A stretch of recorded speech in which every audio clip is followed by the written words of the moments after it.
Boa noite. Boa noite a todos, que a graça e a paz da parte de Deus, o nosso Pai, e do nosso Senhor e Salvador Jesus Cristo esteja na sua vida, chegando até o seu lar, a sua família, no poder do Espírito Santo. Estamos começando então, nesta noite, a parte 1 daquilo que nós viemos divulgando durante todo esse tempo, a preparação para nós conhecermos um pouco da mensagem do livro do Apocalipse. Nós vamos abrir o trabalho com uma oração a Deus e em seguida nós vamos estar então fazendo as devidas explicações.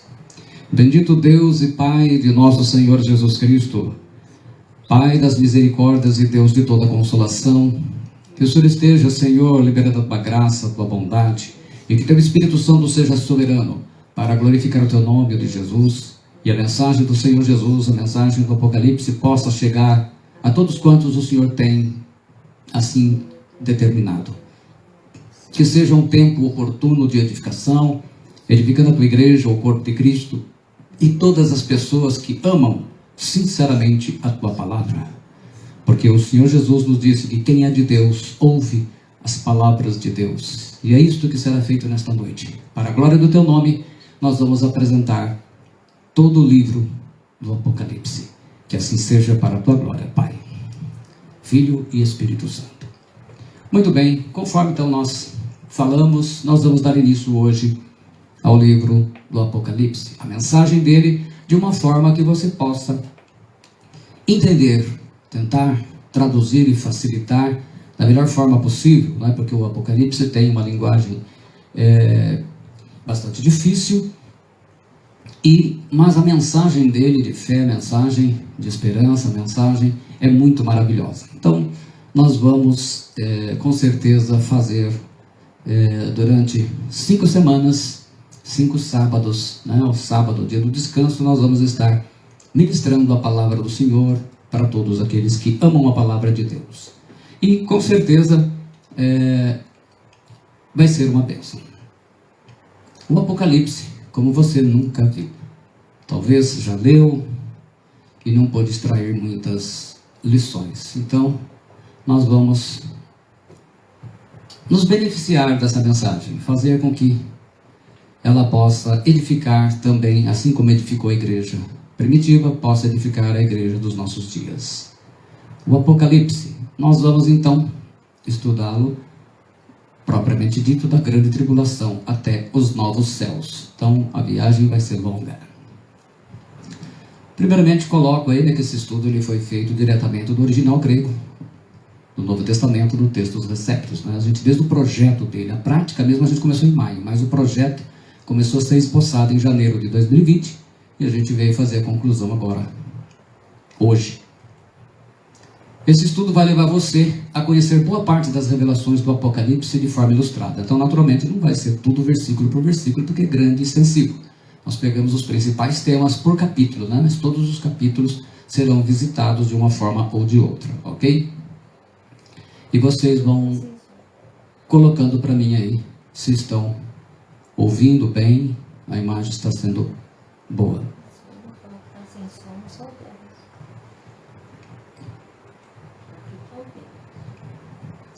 Muito bem, o livro, o estudo ele está sendo dividido da seguinte forma. Nós vamos hoje estudar do 1 ao 6, sábado que vem do 7 ao 10, né? Depois a parte 3 do 11 ao 14, a parte 4 do 15 ao 18 e a última parte, a parte 5 do 19 ao 22. Porque assim ele não fica muito extenso e a gente pode trabalhar bem a parte 1. Então, primeiramente, agradeço a Deus, porque a apresentação é da igreja que eu pastoreio, todos os recursos, tudo é o fruto das bênçãos que Deus tem dado através desse ministério, da Comunidade Evangélica do Reino de Deus, aberto a todos, mas ela que tem a responsabilidade do apoio espiritual e financeiro. Então nós vamos começar. Apocalipse. Este é um livro maravilhoso que Deus vai falar conosco a partir de hoje. Muito bem, antes da gente propriamente dito entrar no livro do Apocalipse, a gente vai fazer uma introdução que é necessário para que, respeitando até o público que vai ouvir, porque muitas pessoas são teólogos, muitas pessoas estudaram, então a gente precisa ser bastante honesto com aquilo que a gente vai mostrar. Então, eu vou dar uma visão geral de teologia sobre o livro do Apocalipse, antes da gente estar navegando, propriamente dito, dentro do livro. Então, primeiramente, devo dizer para vocês o seguinte: com relação a como estudar o livro do Apocalipse, existem 4 vertentes na teologia. O primeiro grupo é o chamado pré-tribulacionista, que compõe aí, ele compõe 80% em geral dos evangélicos, né? É o grupo que crê que a igreja é arrebatada antes da grande tribulação. Os mid-tribulacionistas, eles creem que a igreja vai ser arrebatada no meio da grande tribulação, ali exatamente no próximo do capítulo 13 do Apocalipse. O terceiro grupo são os pós-tribulacionistas, a qual eu inicialmente pertenci, que é aqueles que creem que a igreja atravessa toda a grande tribulação. O quarto grupo, que são chamados amilenistas, eles creem que nós já estamos no milênio, que não vai dar arrebatamento coisa nenhuma, enfim, são 4 vertentes. Então, visto isso. E dentro disso, dessa visão, existem 4 escolas teológicas de estudo do Apocalipse. Então, conforme a escola, é como se interpreta o livro do Apocalipse. A escola simbólica, que ela coloca o Apocalipse apenas como símbolo, que tudo que está escrito nele é simbólico, não deve ser interpretado literalmente. A escola preterista, que coloca o Apocalipse como algo que já aconteceu lá no passado. A escola histórica coloca-o apenas como um fato histórico. Então, uma parte dessa história eu vou mostrar para vocês na igreja. Eu vou trazer essa apresentação da escola histórica justamente ao falar das igrejas, né? Dar uma introdução nas 7 igrejas. E a futurista, que ela foi, no início havia essa crença, depois ela foi restaurada no século XVIII. Ela tinha um grande problema, a escola futurista.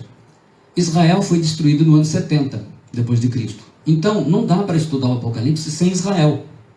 Não tem como estudar, e vocês vão ver no decorrer do estudo.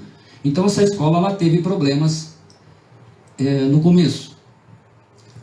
Depois, com o renascimento de Israel, em 14 de maio de 1948, quando a ONU declarou e reconheceu como nação, 1878 depois da destruição, cumpre-se a profecia do profeta Isaías 66:8-9. Aí a escola futurista consegue, então, ter uma visão mais ampla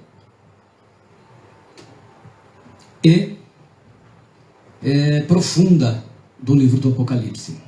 Então, o que acontece? O livro do Apocalipse será apresentado a vocês na visão futurista e pré-tribulacionista, direto sempre do original grego. No final, porque vão perguntar como é que eu fiz isso? No final, na parte 5, eu vou apresentar, não vou ficar explicando um por um, mas eu vou apresentar para vocês a bibliografia e as bíblias também utilizadas, todo o material que foi utilizado nesse período, correto? Então, por quê? Na visão futurista, porque a gente, além de colocar a questão histórica e preterista, nós também colocamos e cremos no Apocalipse para os últimos dias. E pré-tribulacionistas, porque nós cremos que a igreja ela será arrebatada antes da grande tribulação. Alguns dos elementos eles serão apresentados durante o livro do Apocalipse. Então, nessa introdução ele entra, e depois a gente então parte a partir do capítulo 4, profundamente a mensagem do livro. Então vamos lá. A igreja perseguida. A primeira grande perseguição foi em 67.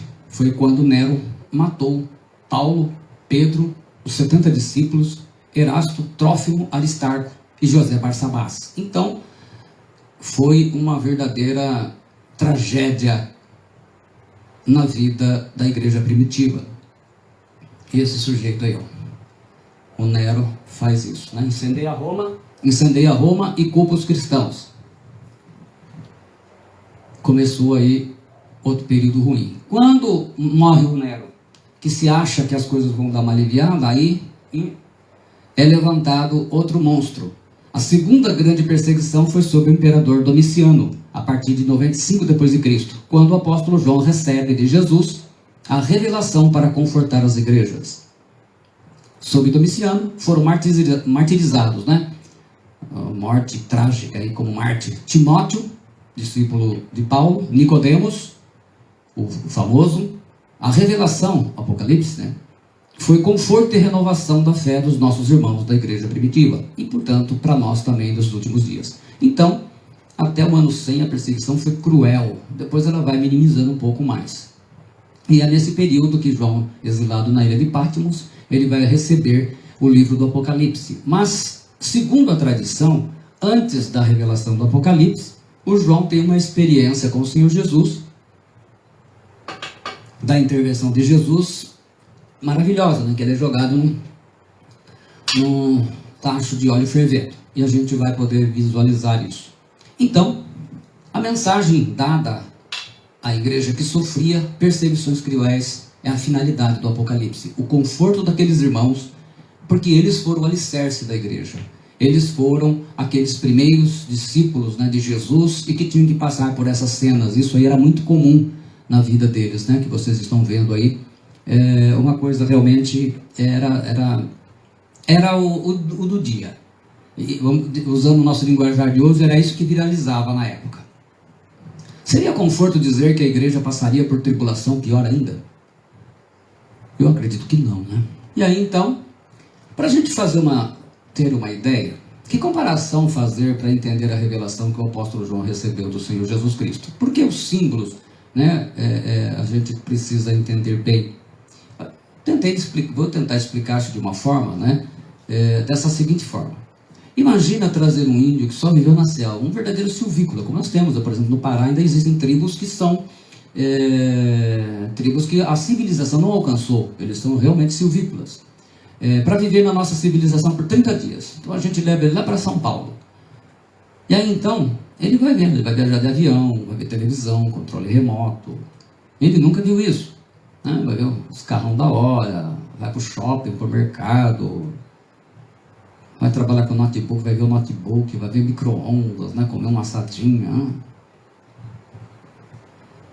Vai viajar de trem, vai ver celular, vai ver o conforto da cidade.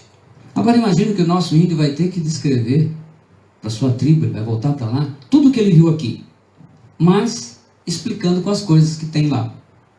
Mais ou menos isso que aconteceu com o apóstolo João. Ele viu o futuro, aí ele teve que traduzir para a igreja com aquilo que existia na época. Então é por isso que a simbologia também ela precisa ser muito bem compreendida para a gente entender a mensagem da revelação do livro do Apocalipse. Então, livro. Apocalipse quer dizer revelação. Na verdade, existem algumas palavras bíblicas que elas não foram traduzidas do grego, elas simplesmente foram transliteradas. E transliterado quer dizer, se pegou letras do nosso idioma, equivalentes às letras do idioma grego, e assim ficou. Então a palavra apóstolo, a palavra apostasia e apocalipse, elas não são traduções de palavras, elas são transliteração. A palavra apocalipse quer dizer revelação. Autor, apóstolo João. Anos 96, perto do final do reino de Domiciano. Local onde ele estava preso na ilha grega de Patmos. O tema, a revelação de Jesus Cristo, o nosso Senhor, sobre os últimos tempos, os últimos dias e a consumação dos séculos. Então, num plano geral, a gente pode olhar assim, no fim dos tempos. A primeira vinda do Senhor Jesus e a era da igreja, que é o momento atual que nós estamos. O momento profético importante vai ser o arrebatamento, que é o encontro dos salvos com o Senhor Jesus nos ares. 7 anos de grande tribulação aqui embaixo, e depois a volta, a segunda volta, quando ele volta para estabelecer o milênio, tem o juízo final e a eternidade. E tudo isso nós vamos ver no decorrer do tempo. Capítulos 1, 2 e 3 de João, quero chamar a atenção para esta frase. Eu sou o alfa e o ômega, o princípio e o fim, diz o Senhor, que é, e que era, e que há de vir, o Todo-Poderoso, Apocalipse 1:8. Então está aí para você, que nunca viu no grego, O A é igual ao nosso, o alfa. E o ômega é essa ferradurinha aí, correto? A última letra. Alfa e ômega, primeira e última letra do alfabeto grego. Quer dizer que Jesus é o começo de tudo e para onde todas as coisas irão convergir no final. Não há vida sem Cristo. Então, aqueles que rejeitam Jesus Cristo como Senhor, um dia vão entender que fizeram uma péssima escolha. Princípio e fim. Jesus é o Criador de todas as coisas e Senhor absoluto de tudo que acontece na história. Tudo está nas mãos do nosso Senhor Jesus Cristo, o meu Senhor. O que é? Jesus é eterno. O que era? Jesus sempre existiu. Ele nunca foi criado, ao contrário do que querem os testemunhos de Jeová. Ele nunca foi criado. Aliás, é por não entender a palavra no princípio, especialmente a palavra tanto no grego como no hebraico, lá no começo de Gênesis 1. Um dia ainda vou ter a oportunidade de explicar para vocês vão ver que riqueza. E que há de vir? Jesus voltará para arrebatar a igreja, voltará para Israel. O Todo-Poderoso, a palavra Pantocrator em grego, significa governador de tudo. Na Septuaginta, ela traduz o termo Senhor dos Exércitos. Portanto, Jesus é Deus, aquele Senhor dos Exércitos do Antigo Testamento é referido a Jesus no Apocalipse como o Todo-Poderoso. Então Jesus é Deus. Jesus cumprirá tudo o que prometeu. Então começa vendo a riqueza da revelação que João está mostrando para as 7 igrejas. Então, no resumo, a gente pode colocar nas 7 igrejas, tem aí as especificações: Éfeso, Esmirna, Pérgamo, Tiatira, Sardes, Filadélfia e Laodiceia. Éfeso era a igreja desviada, ela perdeu a direção, ela passou a desobedecer a Deus, não fazendo mais a sua vontade. Por isso que ele fala da volta do primeiro amor. Esmirna era perseguida, uma igreja sofredora por causa da perseguição enfrentada por ser fiel a Deus. Não é uma igreja pequena, mas uma igreja bastante perseguida. Pérgamo era uma igreja licenciosa, ela era liberal, permissiva, aceitando tudo. Na verdade, lá era proibido proibir. Tiatira era uma igreja relaxada, preguiçosa, e ela não se interessava pelo trabalho de evangelização, de oração e da palavra de Deus, não é? Qualquer semelhança, gente, não é ofensa não, é o texto bíblico, não se ofendam. Sardes, a igreja morta, sem vida, sem alegria, não faz diferença na sociedade, não incomoda o diabo. É uma igreja que não tem expressão, os cristãos, para eles tanto faz como tanto fez, você não consegue saber que são cristãos. Se ele não falar, e olha falando, fica difícil de acreditar. Filadélfia, que todo mundo quer ser, mas não é fácil. A igreja abençoada, fiel ao Senhor. Mesmo na dificuldade, era uma igreja pequena, uma igreja pobre, mas era uma igreja rica espiritualmente, porque ela era fiel nos ensinamentos do Senhor. E Laodiceia, a igreja morna, uma igreja indecisa, dividida entre os prazeres do mundo e da riqueza, querendo sempre estar rica, porque era uma igreja rica, riquíssima, né? Era a igreja mais rica da época. Mas Jesus estava batendo na porta, ele estava do lado de fora da igreja. Então, numa foto de cada uma aí estão as 7 igrejas, né? Éfeso, Esmirna, Pérgamo, Tiatira, Sardes, Filadélfia e Laodiceia. E aí, no desenho feito pelo pastor Elfania, aí, a gente vê que as igrejas elas eram próximas, né? Pérgamo, Tiatira, Sardes, Esmirna, Éfeso, Filadélfia e Laodiceia. Então, o Senhor Jesus fez as coisas realmente com muito detalhe. Deus é muito detalhista. Como eu falei da parte histórica, e quero que vocês, ao me acompanhar, não imaginem que algumas coisas que eu vou dar de informação, elas são questão para atacar ninguém. São fatos históricos. Então isso aí é só conhecer a história, ir atrás da história, livro da história, vocês vão ver. A parte histórica ela é uma parte muito importante, porque essa questão que é vista na igreja, na visão histórica, também é na visão futurista. Por que a gente usa a futurista? Porque ela responde mais dúvidas. De todas aquelas visões que eu mostrei para vocês, a futurista, pré-tribulacionista, ela atende, ela responde muito mais questões. E dentro da história, então, colocando Éfeso, um período de 31 a 100 da nossa era, Esmirna de 100 a 313, Pérgamo de 313 a 538, Tiatira de 538 a 1798, Sardes de 1798 a 1833, Filadélfia de 1833 a 1844 e Laodiceia de 1844 até a volta de Jesus. Na história, podemos ver o resumo assim. Tudo que vocês vão ver agora é história, correto? Vocês vão poder constatar isso nos livros de história. Eu, quando estudei no SESI, aprendi. Éfeso, então, representa a era apostólica, 33 a 100, que era a época da igreja pura, até a morte do apóstolo João. João vai morrer no ano 100, o último dos apóstolos de Cristo. Então, até essa época ela era pura, porque ainda tinha um dos discípulos de Jesus, um dos 12. Esmirna, a partir daí, era uma época de perseguição mortal de Roma contra os cristãos, né? Então, aí vai começar muitos problemas. Pérgamo, de 316 a 500, era chamada a Era do Casamento do Império Romano com a Igreja Cristã. Em 313, o imperador Constantino, pelo Edito de Milão, ele concede liberdade religiosa, então acabou a perseguição. Em 324, por decreto do imperador Constantino, torna o cristianismo a religião oficial do império. Quem não era cristão, morria. Em 325, o concílio de Nicéia, presidido por Constantino, dá à igreja o nome oficial de católica. Tiatira, de 500 até 1500. Era das trevas da igreja. A igreja católica, ela mata, pela famosa Inquisição, o Santo Ofício, no século 13 e 14, milhares de pessoas em nome de Deus. Inclusive os anabatistas, que mantinham a pureza da igreja primitiva. Então, os anabatistas é um período que a história chama de Idade das Trevas, né? Morte na fogueira era comum. Então, isso daí era o prato do dia. Né? Realmente era uma coisa que acontecia muito. Sardes, de 1500 a 1700. A era da reforma da igreja. Deus usa Martinho Lutero e outros reformadores para começar a devolver à igreja o que foi perdido. Eles morreram e não conseguiram concluir porque muita coisa foi desviada.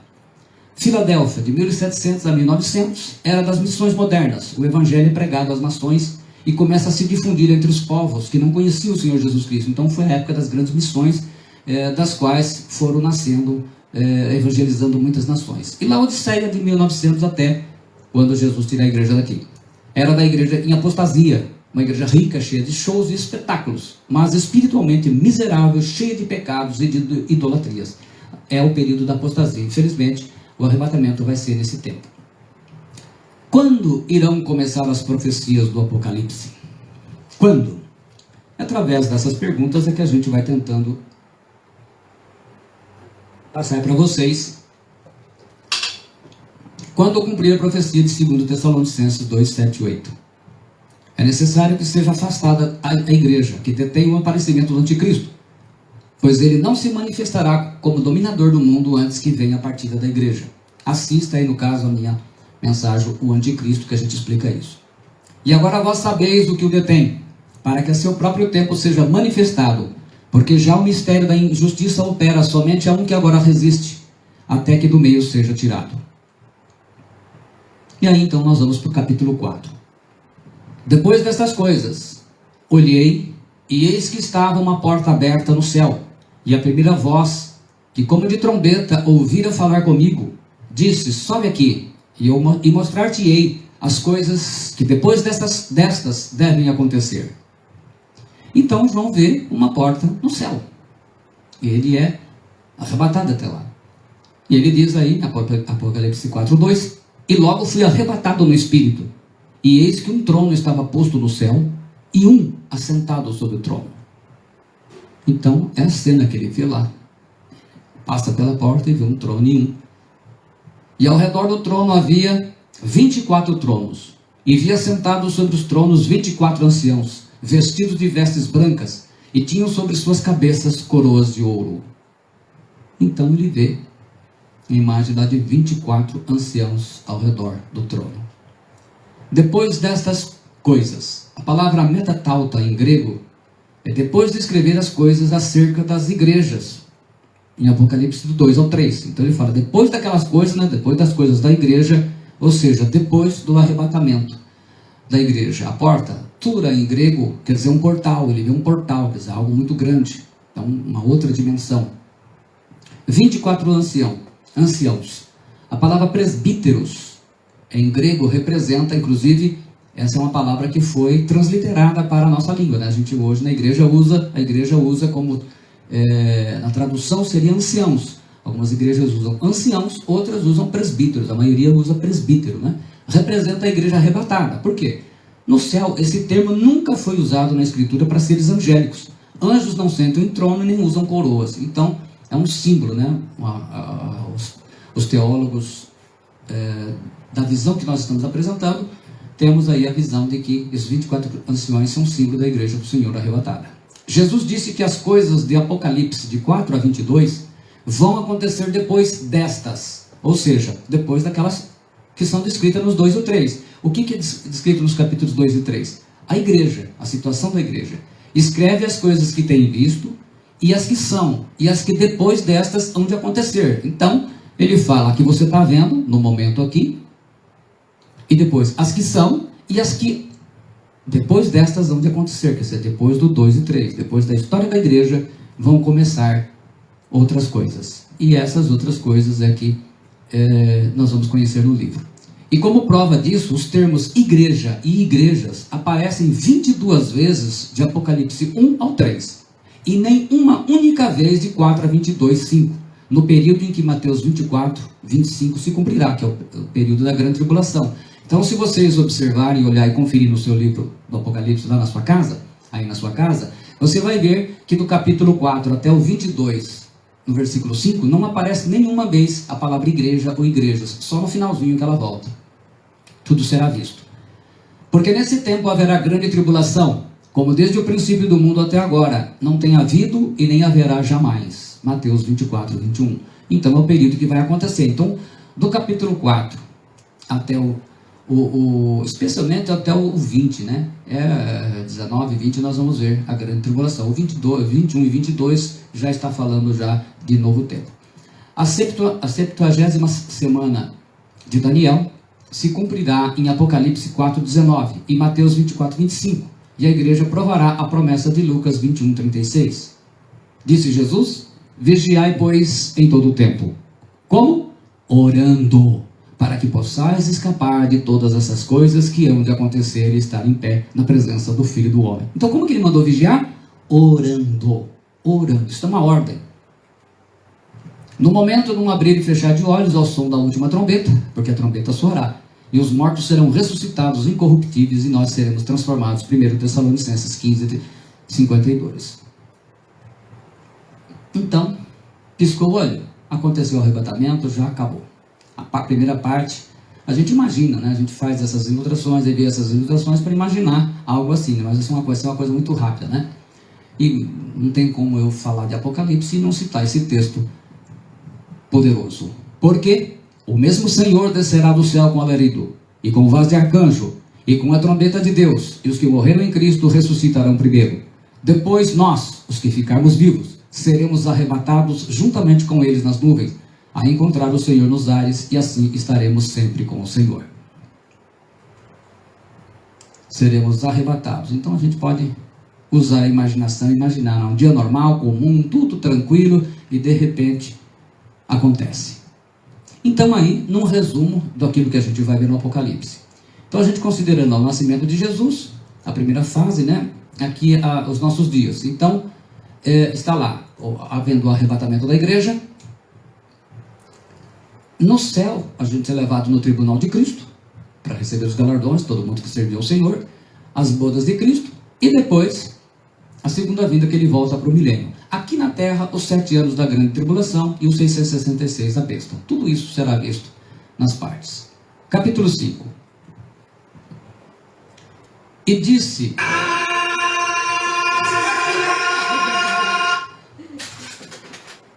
E disse-me um dos anciãos: não choreis, eis aqui o leão da tribo de Judá, a raiz de Davi que venceu, para abrir o livro e desatar os seus 7 selos. E nós vamos ver esses livros. Leão da tribo de Judá, erro técnico ali. Resume toda a esperança do Messias no Antigo Testamento. É uma das primeiras profecias sobre o Messias conquistador, como está em Gênesis 49, 9 e 10. Por isso que a rejeição dos judeus por parte de Jesus, né? Ele não veio como conquistador. Em Gênesis 49, 9 está: Judá é um leão novo, você vem subindo, filho meu. Depois de matar a presa, como um leão, ele se assenta e deita-se como uma leoa. Quem tem coragem de acordá-lo? O cetro não se apartará de Judá, nem o bastão de comando de seus descendentes, até que venha aquele a quem ele pertence, e a ele as nações obedecerão. Então essa é a promessa do Messias. Raiz de Davi, cumpre-se a profecia de Isaías 11:1. São das mais vívidas profecias sobre o triunfante Messias de Israel, que viria da descendência do rei Davi, Jesus cumpre toda a revelação do Antigo Testamento.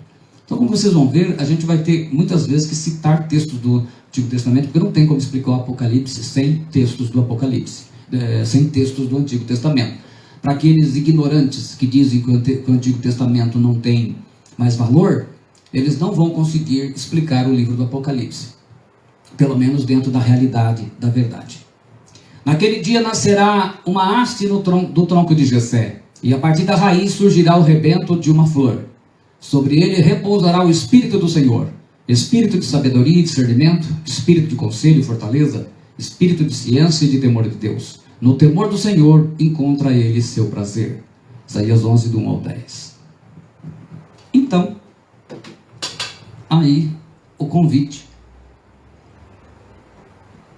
A gente sempre fala de grande tribulação. Agora, no Apocalipse, não somente hoje, mas a partir de hoje nós vamos conhecer a grande tribulação. Enfim, 6 a 11. Os primeiros 3 anos e meio dos 7 anos da grande tribulação, né, por isso que fala a 70ª semana de Daniel, são registrados nos capítulos 6 a 11.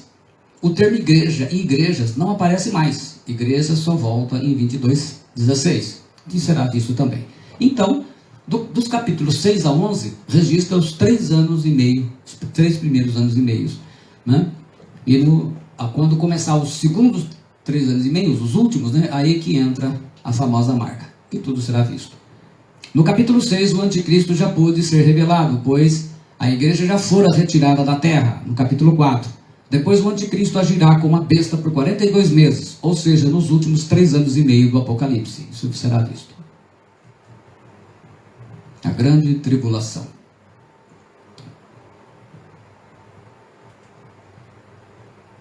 Os 7 selos do Apocalipse.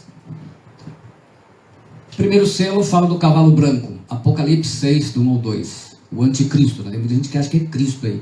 Os cavalos no meio de tanta tragédia. Não, esse cavalo não. Cristo é o outro. Nós vamos ver isso no 19. E havendo o cordeiro aberto um dos selos, olhei e ouvi um dos 4 animais, que dizia, como em voz de trovão, vem ver. E olhei, e eis um cavalo branco, e o que estava sentado sobre ele tinha um arco, e foi-lhe dado uma coroa, e saiu vitorioso e para vencer. Conforme Daniel 8, 23, 25, que nós temos que incluir aqui, ele fará o que aprouver. Então, foi dado a ele muita coisa para fazer. A palavra arco, símbolo de falsa paz. Guerra à distância, né? Porque o arco está sem flechas. Coroa. O anticristo se torna rei, será idolatrado e adorado. E a gente vendo hoje o ódio que se estão dos líderes, né? A gente vai ver como é que o anticristo vai chegar no momento certo, né? Vencendo, conforme Daniel 8, 23, 25, como eu disse, né? A nova ordem mundial vai prosperar e fazer o que quer no tempo que lhe foi dado. E ela também será vista aí no decorrer dos capítulos. O cavalo, o segundo cavalo aí, o segundo selo, o cavalo vermelho, significa guerra e perseguição. E havendo aberto o segundo selo, ouvi o segundo animal dizendo, vem ver. E saiu outro cavalo vermelho, e ao que estava sentado sobre ele foi dado que tirasse a paz da terra, e que se matasse uns aos outros. E foi-lhe dado uma grande espada. Guerra e perseguição da fé em Jesus, com derramamento de sangue dos fiéis. Então, simbologia disso, né? Então, guerras, vai ter muita guerra, né? Muita luta. Alguns países vão rejeitar coisas, acordos com o anticristo, e a guerra vai ser, né? E depois ele vai se voltar com Israel. E a perseguição da fé, né? Essas cenas que eram comuns de leões, talvez não tenham mais, mas a mortandade vai voltar a rolar solta contra os cristãos da grande tribulação. Perseguição como essas, né, que são perseguições nos nossos dias, né, polícia correndo atrás, isso daí vai ser comum na grande tribulação. O terceiro selo é o cavalo preto, fome aos pobres, infelizmente. E havendo aberto o terceiro selo, ouvi dizer o terceiro animal, vem ver. E olhei, e eis um cavalo preto, e o que sobre ele estava sentado tinha uma balança em sua mão. E ouvi uma voz no meio dos 4 animais que dizia, uma medida de trigo por 1 dinheiro, e 3 medidas de cevada por 1 dinheiro, e não danifiqueis o azeite e o vinho. Uma catástrofe econômica global, pós-guerra, com dinheiro e não tendo o que comprar, porque destruiu tudo, né?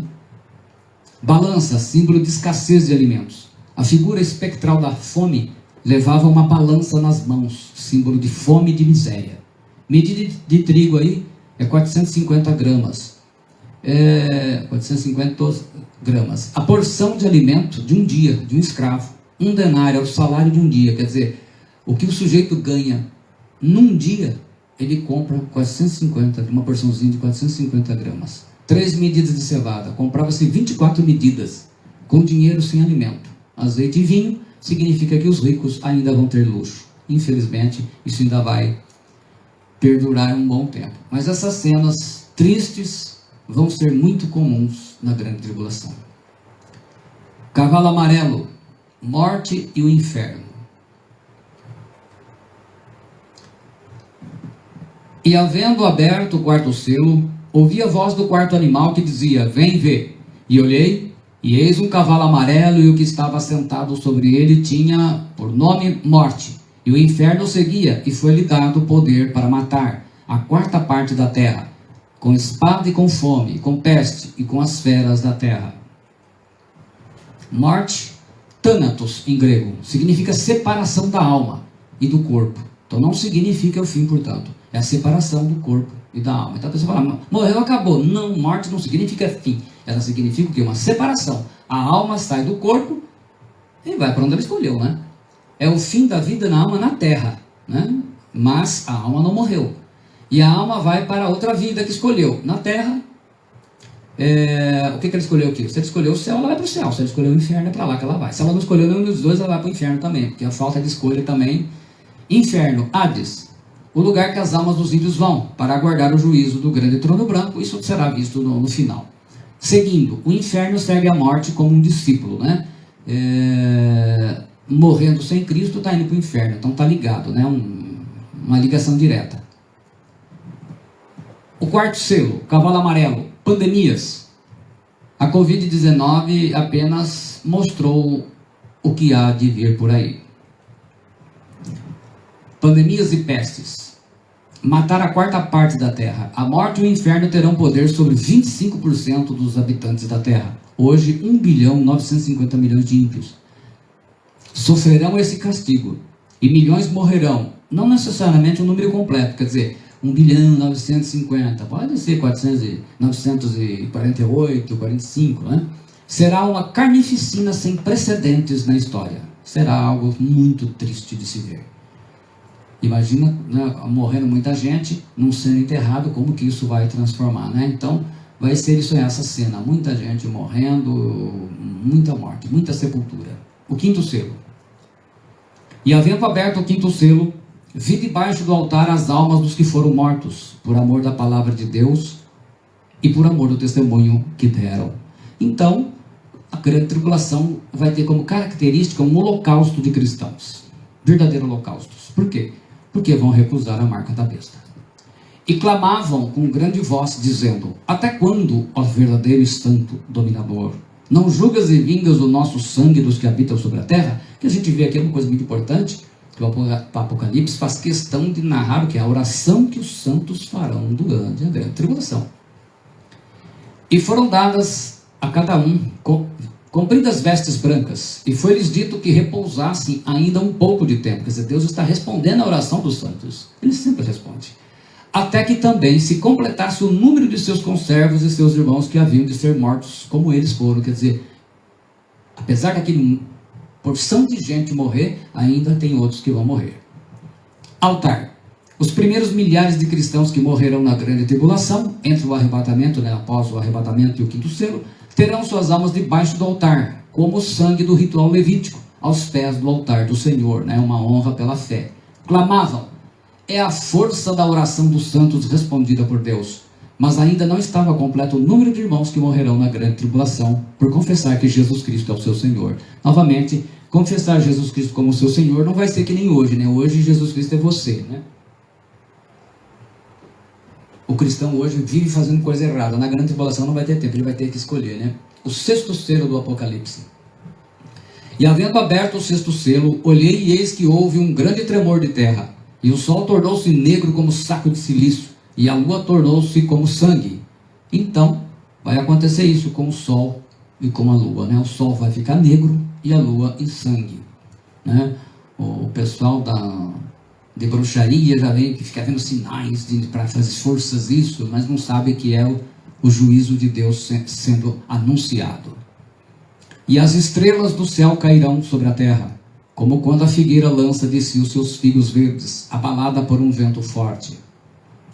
Simbologicamente seria isso, né? As estrelas caindo.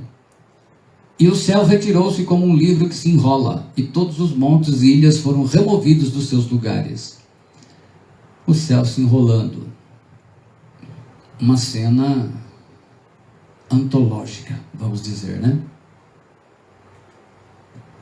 E os reis da terra, e os grandes, e os ricos, e os tribunos, e os poderosos, e todo servo e todo livre, se esconderam nas cavernas e nas rochas das montanhas, e diziam aos montes e aos rochedos: caí sobre nós, e escondei-nos do rosto daquele que está sentado sobre o trono, e da ira do Cordeiro. Então, a ira do Cordeiro vindo sobre o mundo. A ira do Cordeiro não virá sobre a noiva dele, porque é vindo o grande dia da sua ira, e quem poderá subsistir?